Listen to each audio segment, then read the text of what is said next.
Bienvenidos a un capítulo más de Tener y no tener, nerdas y nerdos, ¿cómo están? Alex, Amo, Muy contentos, la verdad es que hacía falta hace muchos años haber hecho este programa, pero bueno, ya estamos aquí. ya lo debíamos, por supuesto. Hoy vamos a hablar de Will Eisner, el creador del cómic moderno, como lo conocemos. Pero antes de seguir platicando de esto, vámonos a la realidad.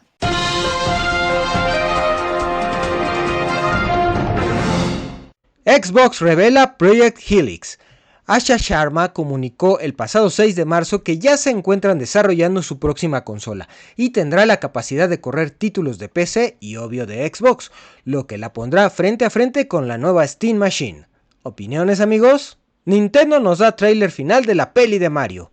El próximo 1 de abril llegará a cines la nueva cinta de la franquicia Nuestro Plomero Favorito, y para celebrarlo soltaron un directo donde finalmente pudimos apreciar cuál será la trama completa de esta secuela y nos dejó muy contentos. ¿Ya tienen sus boletos? Hulu lanza tráiler de Malcolm in the Middle. El regreso de esta serie tan querida tiene un nuevo tráiler en el que nos muestra las dificultades que enfrentará Malcolm en su nueva vida por haber mantenido a raya a su familia, lo que desatará las situaciones más cómicas que pudieras imaginar. Llegará el 10 de abril. Netflix confirma secuela de K-Pop Demon Hunters. Era de esperarse, amigos. Este trancazo del gigante del streaming y que dejó pasar Sony tendrá su secuela a manos de Maggie Kang en la dirección y Chris Applehans en el guión. Ahora solo nos queda esperar para conocer su fecha de estreno. Se revelan las nominaciones a los BAFTAs Game Awards y, como era de esperarse, Expedition 33 va a la cabeza con 12 de los 17 premios existentes, Dispatch 9, Ghost of Yotei 8, Death Stranding on the Beach 7 e Indiana Jones and the Great Circle 6. La ceremonia se llevará a cabo el 17 de abril en el Queen Elizabeth Hall de Londres. Y regresamos de la realidad, amigos, y bueno, el Will Eisner, la verdad es que, híjole, hablar de Will Eisner es que pues es muy loco porque no es solo hablar de un dibujante, es hablar del hombre que tomó un medio como considerado infantil y que le dio esa seriedad para transformarlo a una forma de arte legítima, tal cual, ¿no? Actualmente se conoce como el noveno arte. Esto lo hizo de una forma profunda, literaria, y por supuesto se le conoce como el padre del cómic moderno o el padre de la novela gráfica.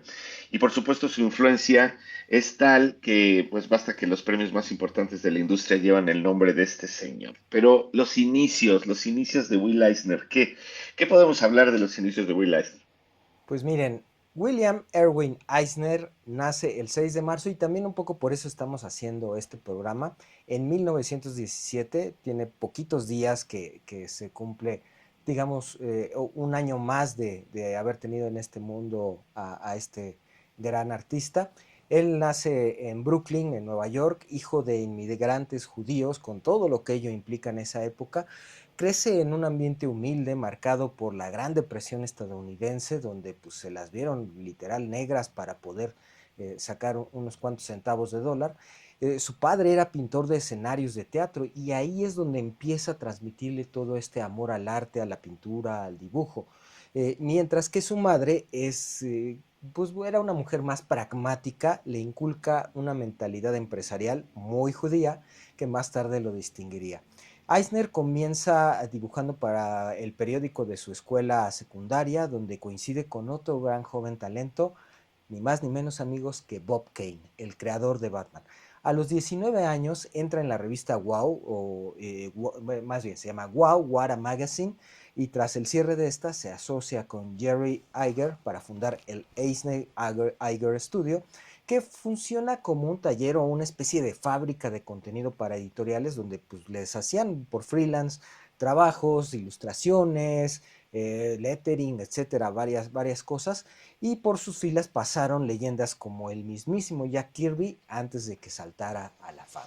¿Este Jerry Iger Una- tenía algo que ver con Bob Iger?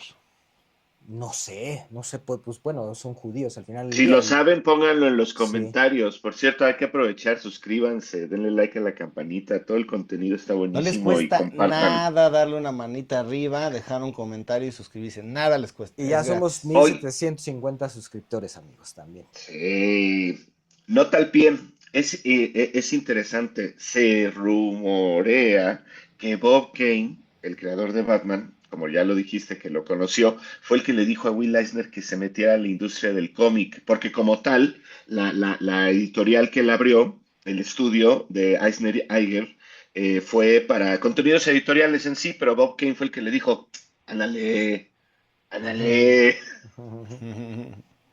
Le torció la manita, ¿no? Pero bueno, tal también cual. vamos a justo a la parte de la revolución de Spirit, que en 1940 el señor Eisner decidió que quería hacer pues precisamente algo diferente a los superhéroes que empezaban a pues allá inundar el mercado, ¿no? Prácticamente ya estaba todo pues empezando la vorágine de los superhéroes Ya estaba Superman, y bueno. exacto, ¿no? Y así nace de The Spirit, ¿no?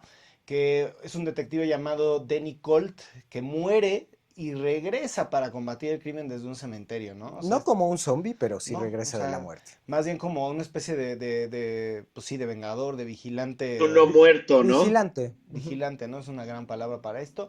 Y lo revolucionario no fue precisamente el personaje, ¿no? Sino el formato, ¿no? Que es este suplemento dominical, es decir, cada domingo tenían esta publicación, un cuadernillo de 16 páginas que insertaban en los periódicos, ¿no? Y esto obviamente dio el paso al formato actual del cómic, ¿no? Pero pues también le permitió llegar a un público pues más adulto, ¿no? No nada más a chicos y Que adolescentes. recordemos que, y un poco para dar contexto a esto, las tiras las tiras cómicas dominicales en ese entonces eran precisamente eso, por eso les decían tiras, eran barras largas de 4 o 5 paneles, a veces dobles, en donde se contaba una historia pues, cómica, graciosa, ahí nacieron multiplicidad de personajes, y es este formato que propone Eisner lo que rompe por completo, porque básicamente pues era una publicación o un cuadernillo montado a caballo que se insertaba en los periódicos y que, como bien decía Alex, de aquí se toma la idea para posteriormente hacer los cómics en este formato. Y que Y también eso fue. No, adelante, adelante, Ale. o sea, recuerden, este formato de los cómics, o sea, pues ha sido replicado inclusive en Latinoamérica, ¿no? Mafalda inclusive se ve así, ¿no? Entonces, No, no, Mafalda nace como una tira como una cómica, tira cómica, son ¿no? O sea, tiras el cómicas. concepto de tira cómica es precisamente eso, es porque es una tira horizontal, pues más bien rectangular, muy alargada, que ya la que explicaba Eduardo, que es lo que da paso a esto, ¿no? Es, digamos que el cine en papel, ¿no? O sea, porque introduce estas técnicas cinematográficas como picados, contrapicados, el claroscuro, que pues obviamente recordaba al cine negro, ¿no? Que estaba inundando también la época, obviamente post Segunda Guerra Mundial, y que pues esto nos lleva a otro siguiente punto, pero esto se los va a contar John. Sí, nada más un detalle, hay que hacer una acotación porque aparte de tener este formato, también otra cosa que rompe Eisner con su historia de The Spirit es que se sale y literal rompe los cuadros del cómic, ¿no? Los personajes empiezan a salir de los cuadros.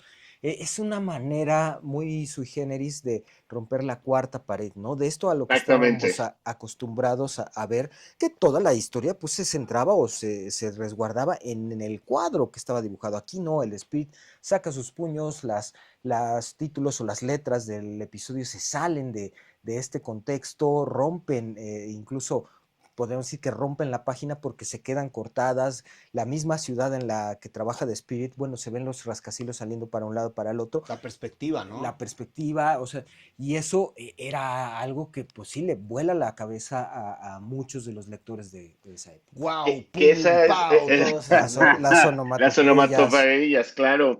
Que Ujú. eso es importante porque es justo esa teatralidad fue la que le permite a Eisner en algún momento pues convencer al, ¿cómo se llama? Register and Tribune Syndicate, que es como la entidad que regulaba muchos periódicos. Por eso es importante ver que The Spirit no sale de manera local. O sea, Sí, no. sale en varios periódicos, salen de Baltimore Sunday Sun, en The Chicago Sun, en The Philadelphia Record, en The Houston Post, The Miami Beach Sun, The Detroit News. O sea, puedo decir varios. Fueron en total aproximadamente 20 publicaciones, bueno, 20 periódicos en donde sale The Spirit, pero en varias partes de Estados Unidos.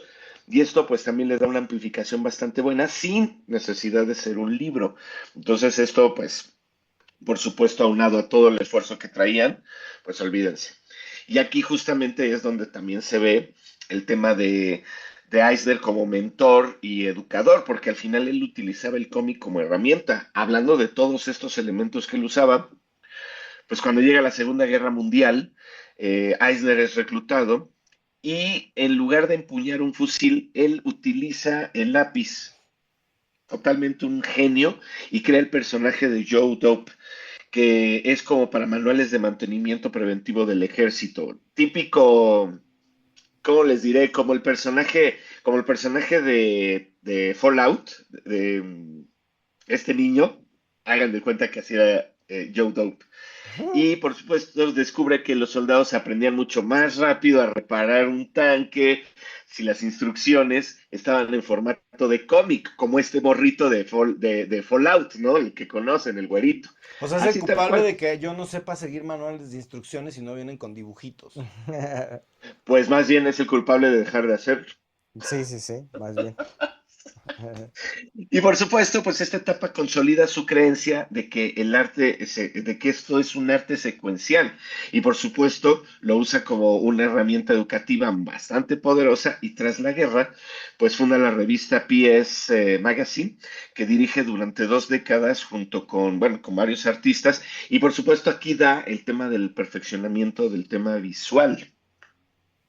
La Y verdad es que bastante interesante. sí, que retomando esa parte, yo creo que aquí nos podemos decantar por, pues sí, el nacimiento, pero más bien la institucionalización del término Exacto. novela gráfica, ¿no? Esto pasa en los 70s. Eisner siente que el cómic todavía está atrapado en géneros de aventuras, a pesar de que él había ya roto varios de estos paradigmas. Quería contar historias humanas, trágicas y sobre todo realistas, que pues básicamente todo lo que teníamos en el cómic en esos entonces, pues eran superhéroes, eran tiras, bueno, más bien tiras cómicas, no, más bien historias cómicas, había drama, había telenovelas en papel, etcétera, ¿no? Y a él se le ocurre, o más bien publica en 1978 A Contract with God, ¿no? Un contrato con Dios, y donde esto se ve ya más patente. Sí, y como les decía, si bien el término novela gráfica existía pues tímidamente, ¿no? Salían algunas cosas por aquí y por allá. Es Eisner quien lo populariza y lo dota de un significado. Tiene temas maduros, historias sobre la fe, la pobreza y la vida en los barrios bajos de Nueva York. Es una historia muy humana y muy cruenta, ¿no? Podríamos decir muy cruda.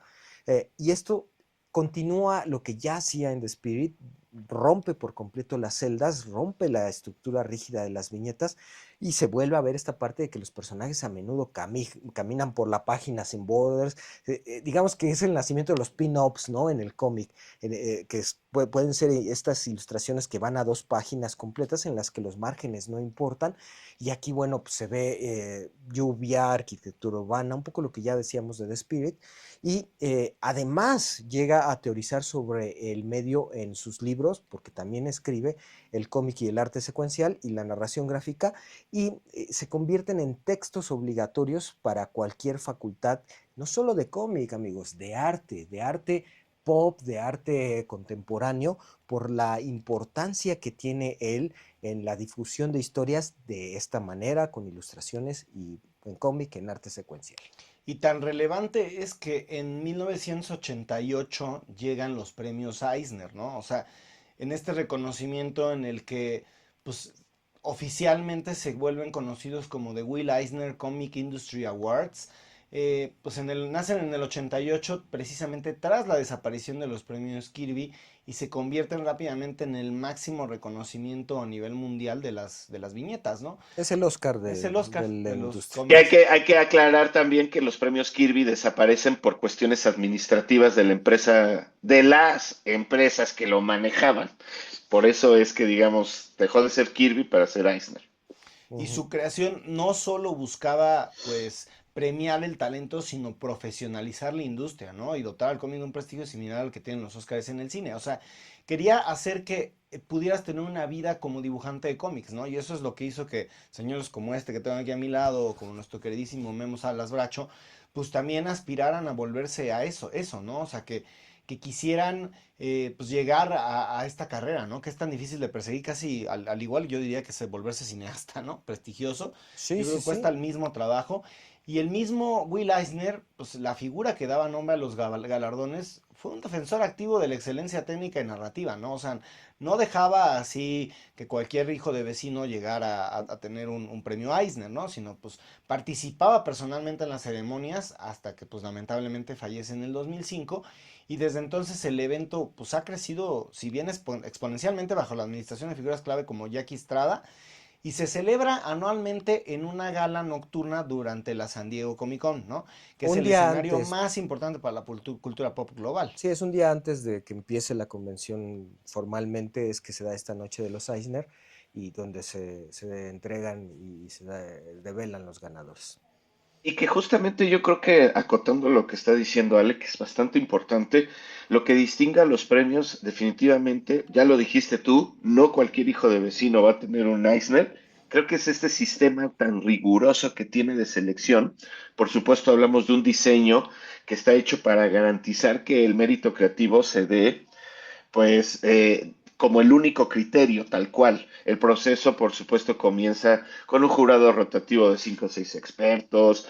eh, Suelen incluir a bibliotecarios, académicos, periodistas especializados, igual hasta vendedores y de libros editoriales. Y ellos, por supuesto, analizan a todos los candidatos que hay y ya sean de firmas o independientes, y ya después de ahí eligen a los nominados. Ya una vez publicada esta lista, la decisión final, por supuesto, no queda en manos del público como muchas personas creen, sino de los profesionales de la industria. Y estamos hablando de dibujantes, escritores, editores y distribuidores. Literal es que es así como los convierten en los Óscares del cómic. Y por supuesto, todos estos miembros tienen un derecho a voto, que, ¿cómo se dice que es? La estructura de premio de pares asegura que recibir una estatuilla, pues obviamente sea una validación directa del respeto y la admiración de los propios colegas de la profesión. Y esto es lo que hace tan ahorita valiosos a los premios Eisner.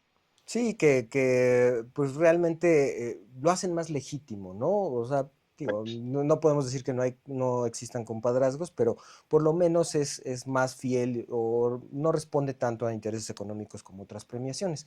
Pero bueno, en la actualidad los premios Eisner cuentan con más de 30 categorías que ayudan a reflejar la diversidad del medio, ¿no? No solamente estamos hablando de escritores, ¿no? Hay categorías como mejor serie continua, o bueno, o dibujantes, o coloristas. Mejor serie continua, tenemos la mejor novela gráfica, labores técnicas como el rotulado, el colorado, el lettering, el diseño de la publicación como tal.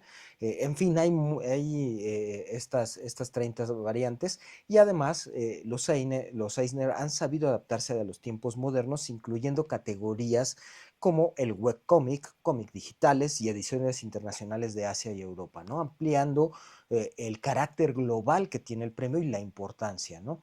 Al final de cada ceremonia, el ingreso también existe a leyendas al Hall of Fame, ¿no? Al Salón de la Fama del cómic. Esto hace que se cierre el círculo, conecta a estas nuevas promesas con los pioneros que como Eisner, bueno, pues lucharon para que el cómic fuera considerado la novena forma de arte. Y amigos, creo que este es un foro muy bueno para hablar de México en los Eisner, ¿no? Sabemos que hay mucho talento mexicano muy importante en la industria del cómic bueno, pues nos toca el día de hoy mencionar a estos tres grandes ganadores de nuestro país que tuvieron el talento para llevarse este galardón y escribir su nombre en las coloridas páginas de este gran noveno arte. Y bueno, pues en primer lugar tenemos en el año 2000 a Óscar González Loyo, en paz descanse. Eh, Tuve la fortuna de conocerlo, de colaborar con él, de trabajar. Él lo gana por la mejor publicación humorística por el Bart Simpson Treehouse of Horror número 5 de Cuando estaba en Bongo. Bongo Comics, Exactamente, en justo. Bongo Comics. Es el primer mexicano nacido en este país. Fue creador de Carmatón y los Transformables. Tenemos que hacer un programa también de este gran cómic, que fue parte importante de mi niñez y de refilón le tocó también a Alex. Uh -huh. Él fue de los primeros dibujantes internacionales que entraron a ilustrar Los Simpson. Eh, Y bueno, a partir de ahí ha habido muchos, ¿no? Y en 2006, amigos, tenemos a José Ladrón. Él gana en la categoría de mejor pintor o artista multimedia. Para la obra es Hip Flask, Mystery City. Es uno de los dibujantes mexicanos reconocido por su trabajo en las dos editoriales más grandes gringas, ¿no? En Marvel y DC. Como ya les decía, gana por Hip Flask y su arte destaca mucho por esta mezcla entre pintura digital y estética realista que logra consolidar estas dos formas de hacer este arte, ¿no? Y que, bueno, en parte por eso le dan el premio. Y el tercero, lo dejamos al último a pesar de haber sido el primero, es alguien a quien nosotros amamos, reconocemos y queremos Oye, mucho. ¿Qué pasó, Millón? no, es que antes de terminar con José Ladrón, nada más como dato curioso, José Ladrón sustituye a Moebius cuando está en el Incal, Mira sustituye a nomás. Moebius con Jodorowsky, que ese es un datazo porque la verdad es que la serie del Incal obviamente pues es de mucha relevancia, sobre todo cuando hablamos de Jodorowsky, No, pero fue justamente José Ladrón. sí, y eso indica su importancia como ilustrador. Claro, sí, sí, sí. Pero bueno, amigos, como les decía, tenemos en 1992 al gran Sergio Aragonés.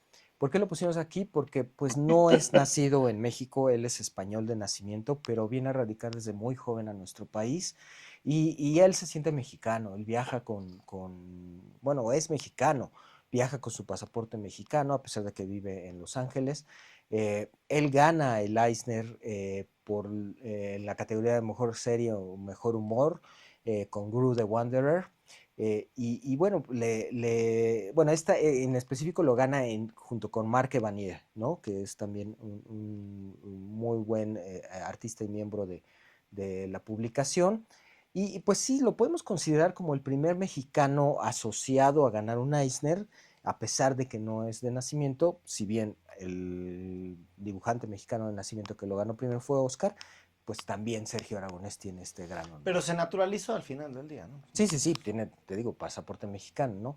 Y bueno, en fin, ha habido, a pesar de que ha habido pocos ganadores mexicanos comparado con el mercado estadounidense o europeo, sí ha sido muy influyente en la industria global del cómic, en específico en Marvel y DC. Tenemos artistas mexicanos como Humberto Ramos, Rafael Grampa, Tony Sandoval, y otros latinoamericanos como Gabriel Ba. Ah, no, perdón, Rafael Grampat no es mexicano, ¿verdad, Millón? Es También brasileño es junto con brasileño. Gabriel Ba, pero Sí, vamos, digo, como como latinoamericanos tienen así. latinoamericanos sí han tenido mucha presencia, no todos han ganado y bueno, ya como les mencionábamos, el caso de Oscar, ¿no? Es muy significativo porque representa esta fusión o esta unión entre el estilo de dibujo del cómic mexicano o del estilo clásico del cómic mexicano y la industria del cómic estadounidense. Y bueno, pues también hay un legado de Will Eisner que pues hoy en día es muy importante, ¿no? Que Will Eisner demuestra que las viñetas no son un género únicamente, ¿no? Como el terror o los superhéroes, sino un lenguaje al final del día, ¿no? O sea, esta capacidad que él tiene para transmitir estas emociones tan complejas a través de pues, una anatomía expresiva y el diseño de una página, pues sigue siendo el estándar de oro de la industria, ¿no? O sea, vio, apoyó, transformó el cómic como desde un producto de consumo que pareciera de ser desechable a una forma de arte literario y respetado, ¿no? Ya bien lo decía Eduardo, pues el noveno arte, ¿no? Al final del día, y populariza el concepto de la novela gráfica con su obra que ya habíamos dicho, Contrato con Dios, que rompe las barreras de los géneros infantiles y de los superhéroes, ¿no? Y demuestra que las viñetas, pues sí, podían abordar temas profundos como la filosofía, el drama social, la identidad humana, y tuvo una visión que verdaderamente permitió que el mundo académico y las librerías en general abrieran sus puertas a los dibujantes, ¿no? O sea, les otorgó el estatus de autores y cambió para siempre la percepción cultural de este noveno arte tan bello que existe hoy Autores y en día artistas, ¿no? Yo también. creo que esa es Sí, la claro. definición. Oigan, y si no creen lo que dijo Ale hace un momento de con un arte desechable, solo pregúntense por qué cuesta tanto los Superman, el Action Comics número 1, y se darán cuenta por qué cuesta, o sea, por qué cuesta tanto. No es tanto porque sea Superman, sino porque la gente tiraba los cómics, los quemaba. No, es terrible. Sí, Y sí, por sí. supuesto, acotando a esto de lo que dice Ale, pues más allá de las historias, creo que Eisner dejó un manual maestro totalmente de narrativa visual, que como bien lo acabas de decir, Samo, sigue siendo pues esa base para cualquier creador moderno. Yo creo que a través de sus libros teóricos sobre el arte secuencial, uno de ellos, pues codifica el lenguaje de la página y por supuesto enseña cómo el diseño, la tipografía, la arquitectura de la viñeta puede manipular el tiempo y la emoción del lector. Y eso, pues, la verdad es que cómo lo han explotado, ¿no? Las editoriales con grandes artes, grandes novelas gráficas. La verdad es que sentó las bases de muchas cosas. Y también, bueno, ya mencionábamos, si él es el que, o más bien los nombres principales de los premios principales de la industria llevan su apellido, bueno, pues eso es sinónimo de excelencia y libertad creativa. Recordando que cada generación de artistas lleva al límite al cómic y que esto nace de su propia imaginación, amigos. Y bueno, creo que podemos ir cerrando con algunas curiosidades de él, ¿no? Él pues, fue pionero en los derechos de autor en una época donde las editoriales eran completamente las que dominaban el mercado y se quedaban con todo, él logró, fue de los pocos que logró mantener la propiedad intelectual de sus personajes, en este caso como de Spirit, ¿no? O también fue mentor de gigantes, ¿no, Alex? También, justo, ¿no?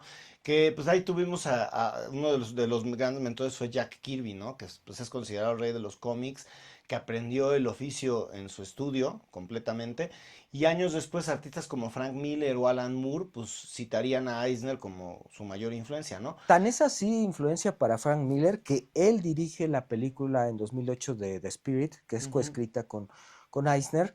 Desafortunadamente, o sea, sí trata de rescatar esta estética que posteriormente, o que no recuerdo si ya habíamos visto o posteriormente fue la película de 300, perdón, la película de Sin City, ya había sido, ¿no? Ya había salido, Fue justo cuando la sale de primera, Spirit. ajá, fue primero Sin City y luego sale The Spirit, que también en su momento Frank Miller tiene que ver en la película, pero no logra retratar, o por lo menos esa es mi visión, amigos. Ustedes me dirán, tiene calificaciones de 4.5 en IMDb de 10, Ah, pero sí es, no, pero sí es la versión de Frank Miller de The Spirit. O sea, sí es un gran homenaje, pero pero no su versión. logra, sí, no logra rescatar lo que por lo menos a mí me gustaba de la tira cómica, perdón, del cómic, porque no es tira cómica.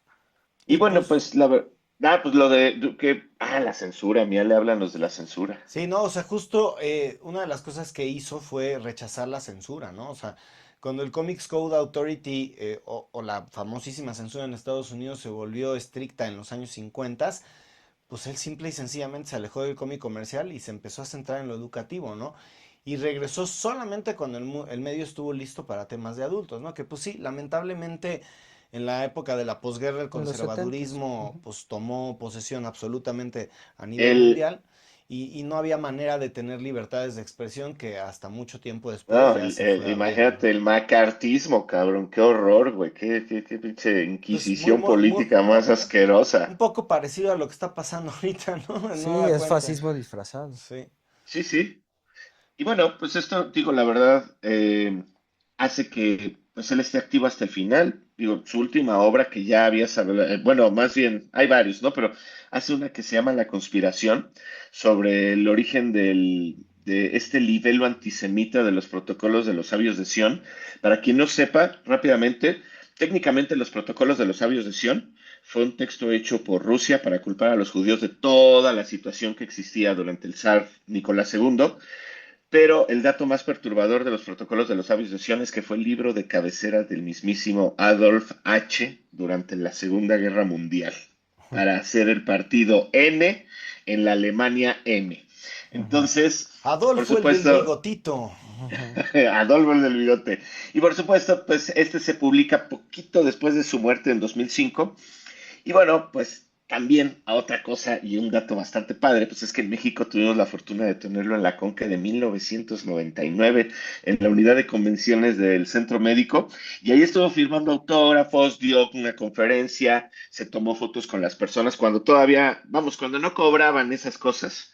en las Ujú. convenciones en México, pues el mismísimo Will Eisner con golpes y sombrerazos y lo que sea, pero lo lograron traer a México y la verdad es que fue una experiencia bastante grata conocer esta leyenda. Por ahí van a ver una foto, sé que es presunción, pero una foto mía con él en esa convención y un tipo bastante agradable, Sí, la bastante verdad es agradable. que yo tuve la oportunidad de conocerlo en el 94 en la San Diego Comic Con. También igual, como dice John, ya vieron en los lentes la foto de John y la firma de mi autógrafo de Will Eisner. Era un señorón, o sea, una persona a todo dar, amable, humilde, ¿no? O sea, una institución del cómic que veías, y también en ese entonces me tocó ver caminando en los pasillos, ya lo había comentado, a Stan Lee, a Will Eisner, a estas figuras que la gente a veces ni siquiera lo reconocía, ¿no? No sabían quién eran hasta que, pues sí, afortunado o desafortunadamente, pues Disney empezó a hacer de las suyas y elevó a estatus de culto a todas estas figuras que merecían ese reconocimiento, perdón, desde pues que empezaron a hacer todas estas grandes obras. Pero también creo que qué bueno, ¿no? Que no, o sea, que él sí pudo tener la oportunidad de vivir una vida tranquila y de que pues no lo estuvieran fregando en la calle, ¿no? O sea, Pues sí. por irse a comprar una hamburguesa, ¿no? O abusando de él como con Ajá, Stan con Lee, Stan ¿no? Lee también era justo lo que iba a decir, ¿no? Que Stan Lee ya llegó a un punto en el que ya parecía que pues lo traían conectado nada más con tubos como al estilo de la Matrix y lo llevaban a todos lados y Deja tú, güey, parecía muñeco de ventríloco, lo llevaban en un baúl, lo sí, sacaban y no, o sea, órale. lo Sí, sacaban, lo así, güey. ponían y luego lo volvían a regresar y pues, sí, ya era lamentable esa situación y creo que pues Will Eisner afortunadamente él sí pudo tener su vida privada, pudo tener una vida normal, sí, con todas las ventajas y las bondades y el reconocimiento de la industria, pero una vida normal, ¿no? Y creo que eso es una de las cuestiones que más vale mencionar, ¿no? Hoy en día que la fama, número uno, dura 2 segundos y toda la juventud hoy en día quiere fama a cuesta de lo que sea. Y la fama no es Y lo fama importante. Y inmediata, fama güey. inmediata. O sea, ¿para qué quieren la fama? O sea, mejor dedíquense a hacer algo que les apasione y háganlo hasta el último día de sus vidas. Y que si no les importa la fama. O sea, hay mucha gente que hace lo que quiere, es eternamente feliz y no es famoso, ¿no?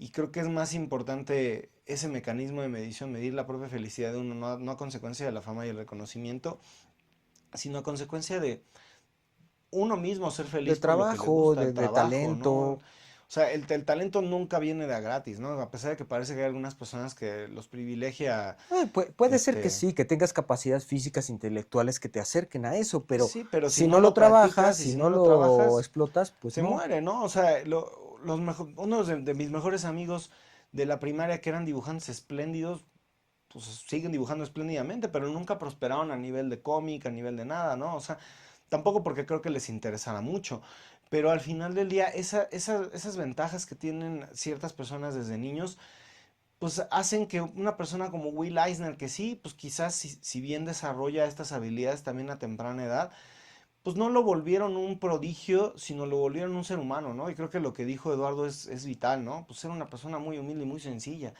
Y ese tipo de cuestiones creo que es lo que hay que respetar sobre todo y valorar y darle el espacio a esas personas para que sigan haciendo su vida de manera normal sin que uno los esté agobiando, ¿no? Creo que eso es lo más importante. Sí, y pues veo difícil que en estas épocas pueda llegar este nuevo Will Eisner, ¿no? A darle este siguiente punch o este siguiente gran paso al arte secuencial, no lo sé, esperemos que sí. Pero bueno, amigos, pónganos en los comentarios si han leído The Spirit o han leído alguna otra de las obras No, y de Eisner. justamente hablando de eso y para que lo pongan, yo creo que yo cerraría el programa con el tema de lean el demás trabajo de Eisner, no solo fue The Spirit, por supuesto, digo, Samo nos habló de A Contract with God, que fue una trilogía que incluía Life Force, Dropsy Avenue como esta trilogía, pero también tuvo una autobiografía bastante, bastante recia, se llama To the Heart of the Storm. Está el The Dreamer, A Family Matter, Fagin the Jew, que esta es como una interpretación de uno de los personajes de Charles Dickens. Y lo que yo les dije al último, que ya fue sus últimos trabajos, de Plot, ¿no? La conspiración, esto de los protocolos de los sabios de Sion. Y por supuesto, pues ya en otros temas que tal vez no sean tan artísticos, Pero pues sí está el manual de, de Preventive Maintenance Ujú. Monthly, que es donde viene Joe Dope, este personaje torpe, porque Joe Dope era como los ancianos que salen en los infomerciales o las personas así que súper bobas que no pueden recoger, cansado de no recoger tarjetas, cansado de ta y que se va rompiendo todo. Bueno, así era Joe Dope, como para decirles a todos, no seas como Joe Dope. Y por supuesto los artes, los artes que tiene, más bien los manuales de arte, los libros que no eran cómics, que tiene Comics and Sequential Art, Graphic Storytelling and Visual Narrative, y por supuesto Expressive Anatomy for Comics and Narrative, que estos en algún momento yo los utilicé para trabajos de escuela, ya hace bastantitos años, en el 99, y que también tienen bastante valía, ¿no? Estos textos de Eisner, así que chéquenlos, porque es bastante bueno. Pues bueno, amigos, como siempre, ya saben, los vemos dentro de 8 días en otro programa más de Nerds y Nota Nerds. Y mientras tanto, lean muchos cómics. Manténganse a salvo.